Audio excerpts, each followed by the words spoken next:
Okay, after Rubber Soul comes the second punch in the 1-2 combo of Revolver. Now, if you remember from last week, I said that Rubber Soul and Revolver kind of sound like they could have been a double album. They could have gone together. But, to me, of the two, Revolver is the better album. Oh, Revolver is hands down the better album. To me. Yeah. I think so. No, absolutely. And the cool thing about Revolver is it opens with a George Harrison track. And for years, I thought that Taxman was George Harrison playing the guitar solo. It's not. Guess who's playing the guitar solo? Paul McCartney. Well, I mean, what would have been really crazy if it was Ringo? Yeah. But the thing is, like, for years, I was just like, oh my god, I love this the guitar solo in Taxman. It's so good, it's so raw, it's so aggressive. And I have tried time and time again to learn how to play this guitar solo. Nobody can play it like Paul McCartney. Nobody. Don't care how good you are at matching rhythm, pitch, and inflections. You're not going to play it like Paul McCartney. All right. It's impossible. The most amazing thing, you need to calm down. I'm about this album perfectly calm. Is it goes from the extremeness of emotions. You have the happiest songs and the saddest songs on the same album. Mm-hmm. Eleanor Rigby. That's okay. Well, let's start with happy. Okay. Good Day Sunshine is probably, I think, one of the happiest songs ever written. The happiest song that's not particularly about any one thing that makes you happy. It's just a general good things song. Yep. It's just like, I think that might be one of the happiest songs ever. Yeah. Good Day Sunshine. Good.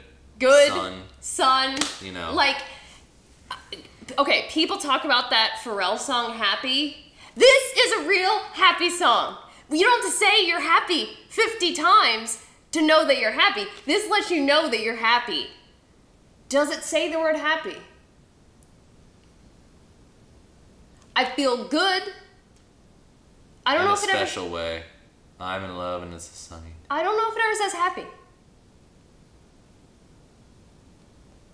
I don't think it does. Okay. Even if it does, sorry, but this might be the happiest song ever written. Conversely, with, I think, the two saddest songs. Mm-hmm. Eleanor Rigby. I can't think about that song without wanting to cry. Okay, I need to stop. All right. And then that's not even so then the saddest. You get to, like, and that song too, you're like, okay, we're talking about a tax man, and yes, stick it to the man, and then boom, Eleanor Rigby, and you're like... Died in a church and was buried alone with her oh name. My gosh. So then you're like, okay, well that was song 2. I got it out of my system. I'm not possibly going to be sad again. And then, song number... Well, this is on side 2, so it ends up being side 10 if you're listening track 10 digital. For No One. I'm just gonna take that. I'll let you have your moment. It's okay. Saddest song ever. She's getting all verklempt. Talk amongst yourselves. That song might be the saddest song I've ever heard. It's a great song. I mean, that song compares with Civil War level songs of people going off to battle and they're never seen again. Like, that's how sad that song really is. Yeah. Compose yourself. Compose yourself. Compose yourself. I love this album. Yeah, no, it's absolutely great. As far as, like, this period of time, this is a very well put together album, a great collection of songs, and every single song written by the band.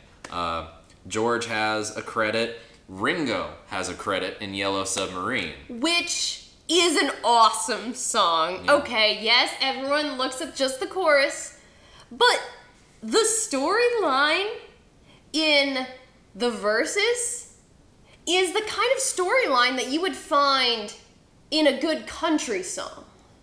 Okay. Where it is really telling you the story of the people, the characters in the song.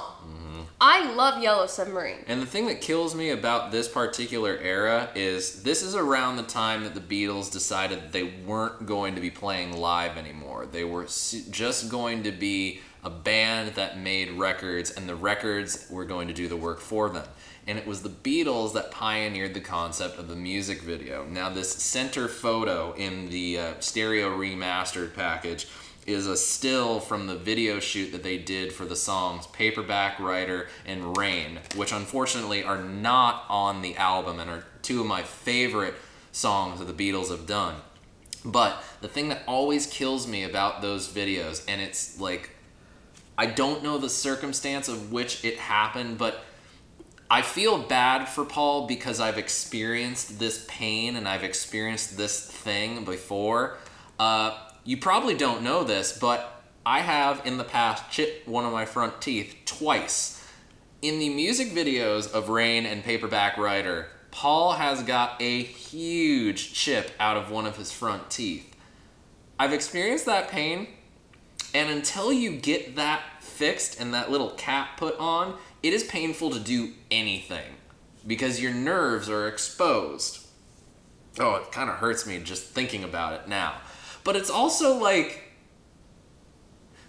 so we're Lord of the Rings fans, and there's that moment in the special features of one of the films where they talk about Viggo Mortensen chipping his tooth during a cut of the film, and he's just like, super glue it back in, we're just gonna do it. But over the lunch break, they rush him to a dentist to get the cap put back on. And they're the Beatles. They can afford the rush service. Yeah, it's just like I feel so bad for him because he's got that to live with, but also because of just I know that pain and it hurts. It hurts like kind of making my teeth a little tingly just thinking about it.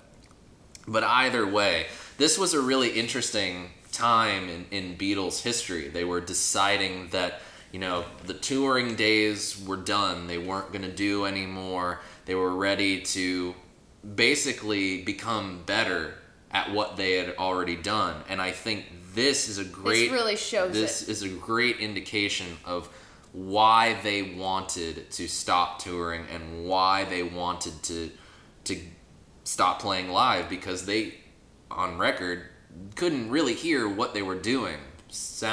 Live sound technology was not at the point that it is today.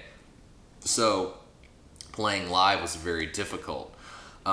So you can see that they're really trying for something here, and I think the result is, it's a great result. It's a wonderful album, front to back, 14 songs, just boom, boom, boom, boom, boom.